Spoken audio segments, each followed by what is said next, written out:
Corporation മുന്നിൽ മഹിളാ കോൺഗ്രസ് ഇപ്പോൾ സമരം നടത്തുകയാണ്. നഗരസഭാ പരിധിയിലെ സ്കൂളുകൾക്ക് കളക്ടർ നാളെ അവധി പ്രഖ്യാപിച്ചിട്ടുണ്ട്. കേരള സർവകലാശാല നാളെ നടത്താൻ നിശ്ചയിച്ചിരുന്ന എല്ലാ പരീക്ഷകളും മാറ്റിവെച്ചിട്ടുണ്ട്. റിനു സീധർ നമുക്കൊപ്പം ചേരുന്നു. കരമനയിൽ നിന്നാണ് റിനു സീധർ ചേരുക.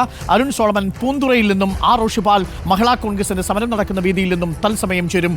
ആദ്യം ഇപ്പോൾ റിനു സീധറിലേക്ക് പോകുന്നു. റിനു സീധർ, കരമനയിൽ ഈ വാൽവ് മാറ്റിയിടുന്ന പണി പൂർത്തിയായി എന്നാണ് മനസ്സിലാവുന്നത്. പമ്പിംഗ് ആരംഭിച്ചോ? തലസ്ഥാന നഗരിയെ 4 ദിവസമായി അക്ഷരാർത്ഥത്തിൽ പ്രതിസന്ധിയിലാക്കിയതാണ് ഈ വെള്ളമില്ലാത്ത അവസ്ഥ. ഇന്നായപ്പോൾ കാര്യങ്ങൾ കൈവിട്ടുപോയി. ഇന്ന് അർദ്ധരാത്രിയുടെ വീടുകളിൽ വെള്ളം എത്തുമോ റിനു സീധർ?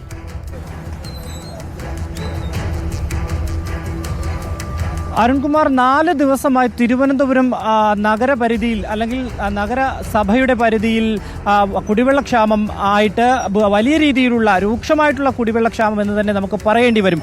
ഇപ്പോൾ ഞാൻ നിൽക്കുന്നത് കരമനയിൽ ഈ റെയിൽവേയുടെ വികസനവുമായി ബന്ധപ്പെട്ടുകൊണ്ട് ഈ പൈപ്പ് മാറ്റി സ്ഥാപിക്കുന്ന സ്ഥലത്താണ്. ഇതിൻ്റെ ഏകദേശ നിർമ്മാണ പ്രവർത്തനങ്ങൾ പുരോഗമിക്കുന്നു. വൈകുന്നേരത്തോടുകൂടി ഏകദേശം നിർമ്മാണ പ്രവർത്തനം പുരോഗമിച്ചെങ്കിലും പൈപ്പ് ലൈനിലെ അലൈൻമെൻറ്റിൽ ചെറിയൊരു ബുദ്ധിമുട്ടുണ്ടായി. വാൾവ് സ്ഥാപിച്ച സ്ഥലത്ത് അലൈൻമെന്റിൽ വ്യത്യാസം കണ്ടെത്തിയതോടുകൂടി വീണ്ടും ഒന്നേന്ന് JCB ഉപയോഗിച്ച് ഈ അടിയിലേക്ക് മണ്ണിനടിയിലാക്കിയ പൈപ്പ് പുറത്തെടുത്തുകൊണ്ടാണ് അലൈൻമെന്റ് കൃത്യമാക്കിക്കൊണ്ട് ഇപ്പോൾ അതിനെ നന്നായി തന്നെ ഘടിപ്പിച്ചിരിക്കുന്നത്. അതിനെ ബോൾട്ട് ചെയ്യുന്ന ഒരു പ്രവർത്തനമാണ് ഇപ്പോൾ നടന്നുകൊണ്ടിരിക്കുന്നത്. മേയർ ഉൾപ്പെടെയുള്ളവർ സംഭവ സ്ഥലത്ത് രാവിലെ മുതൽ തന്നെ ഉണ്ട്. അവർ സ്ഥിതിഗതികൾ വിലയിരുത്തുന്നുണ്ട്. മേയറുടെ അല്പസമയത്തിന് മുമ്പുള്ള പ്രതികരണത്തിൽ നിന്ന് നമുക്ക് മനസ്സിലാക്കാൻ കഴിഞ്ഞത് വാൾവിന്റെ എല്ലാ രീതിയിലുള്ള നിർമ്മാണ പ്രവർത്തനങ്ങളും പൂർത്തിയായിട്ടുണ്ട്.